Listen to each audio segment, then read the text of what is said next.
इस video class में Bihar board के कक्षा 7 के हमारे दुनिया के अध्याय 7 के सभी प्रश्न उत्तर करने वाले हैं। तो वीडियो को पूरा देखिएगा और वीडियो अच्छा लगे तो वीडियो को लाइक करके चैनल को सब्सक्राइब कर दीजिएगा। और इस क्लास का पीडीएफ टेलीग्राम पर मिल जाएगा, जिसका लिंक डिस्क्रिप्शन बॉक्स में है। तो चलिए वीडियो को शुरू करते हैं। अध्याय 7 है जीवन का आधार पर्यावरण, जिसका पहला प्रश्न है निम्नलिखित प्रश्नों के उत्तर दीजिए। पहला प्रश्न है वृक्षों की संख्या वृद्धि के लिए आप क्या क्या कर सकते हैं। तो इसका उत्तर होगा वृक्षों की संख्या वृद्धि के लिए हमें संकल्पबद्ध होना पड़ेगा। हमें संकल्प लेना होगा कि प्रत्येक वर्ष हम कुछ न कुछ वृक्ष अवश्य रोपेंगे और उसकी देखभाल करेंगे।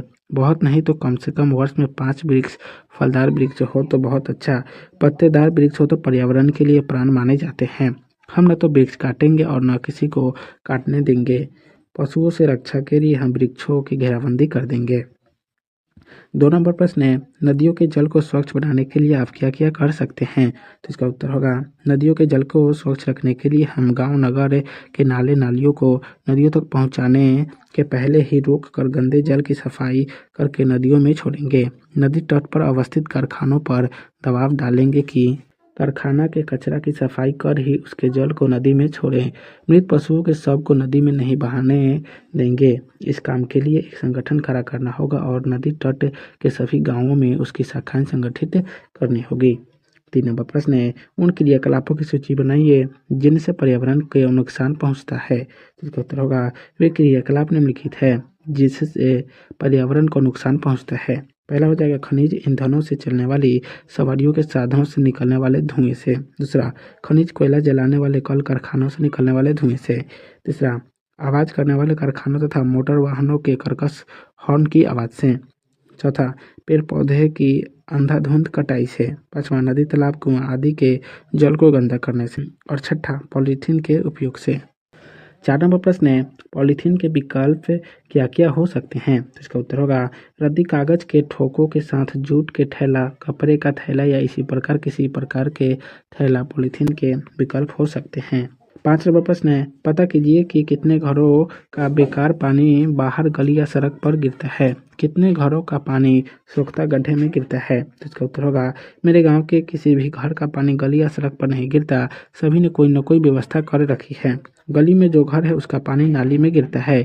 नाली का पानी मुख्य सड़क के बड़े नाले में गिरता है जो गांव के बाहर दक्षिण में अवस्थित एक गड्ढे में एकत्र होता है जो कुछ घर लाने से संबंध नहीं है। उन्होंने सोख्ता गड्ढा बना रहा है और घर का पानी उसी में गिराते हैं।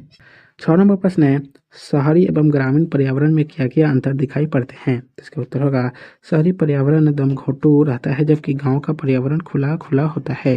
शहर में पेड़ पौधे की कमी होती है जबकि गांव में अपेक्षाकृत अधिकता है। शहरों में छोटे बड़े वाहनों की रिप्लेसमेंट है, वहीं गांवों में खनिज तेल चालित वाहन एक दुंक की ही दिख पड़ते हैं। गांव में साइकिल बैलगाड़ी टमटम ही अधिक दिखते हैं। 7 नंबर प्रश्न है प्रदूषण के क्या कारण हैं, इसका हमारे जीवन पर क्या प्रभाव पड़ता है। तो इसका उत्तर होगा अधिक भीड़ भाड़ में पेट्रोल डीजल चालित वाहन चलाने से उसके द्वारा निकले धुएं से वायु प्रदूषण होता है। मशीनों वाहनों हॉर्न लाउड स्पीकरों द्वारा निकले कर्कश आवाज से ध्वनि प्रदूषण होता है। नदियों में गंदगी मिलाने, तालाब में कपड़ा साफ करने और पशुओं को नहलाने, कुएं के निकट कचरा एकत्र करने से जल प्रदूषण होता है। प्रदूषण का हमारे जीवन पर प्रभाव वायु प्रदूषण से श्वास रोग होता है जबकि ध्वनि प्रदूषण से कान की बीमारी होती है और कभी कभी बहरेपन का शिकार भी होना पड़ता है। जल प्रदूषण से पेट की बीमारियां होती है, खासकर डायरिया का प्रकरण बढ़ता है। 8 नंबर प्रश्न है हम ग्लोबल वार्मिंग को कैसे कम कर सकते हैं। तो इसका उत्तर होगा ग्लोबल वार्मिंग को कम करने के लिए हमें अपनी सुविधाओं में कटौती करनी होगी। फ्रिज, एसी, खनिज तेल चालित वाहनों का उपयोग कम करना पड़ेगा। हमें वे सब उपाय अपनाने पड़ेंगे जिनसे ओजोन परत की क्षति नहीं हो पाए और सूर्य से आने वाली पराबैंगनी किरण पृथ्वी तक नहीं पहुंच पाए। क्रियाकलाप का पहला प्रश्न है सीमा को शहर जाने के क्रम में पर्यावरण की जो चीजें नजर आई उन्हें निम्नलिखित स्तंभ में सूचीबद्ध कीजिए। तो इसका उत्तर होगा मानव निर्मित पर्यावरण में पहला हो जाएगा हरे भरे खेत बाग बगीचे। दूसरा खिले फूल। तीसरा बस ऑटो रिक्शा। चौथा सजी दुकान। पांचवा गाड़ियों का धुआं। छठा गाड़ियों का हॉर्न। सातवां बड़े मकान। आठवां कूड़ा कचरा। नौवां नाला नाली। प्राकृतिक पर्यावरण में पहला हो जाएगा उड़ती चिड़िया। दूसरा ठंडी हवा। तीसरा धूप। चौथा गंगा नदी का किनारा। पांचवा सोस। छठा गर्मी। सातवां कार्बन डाइऑक्साइड। 8वां वायुमंडल और 9वां सूर्य की किरणें।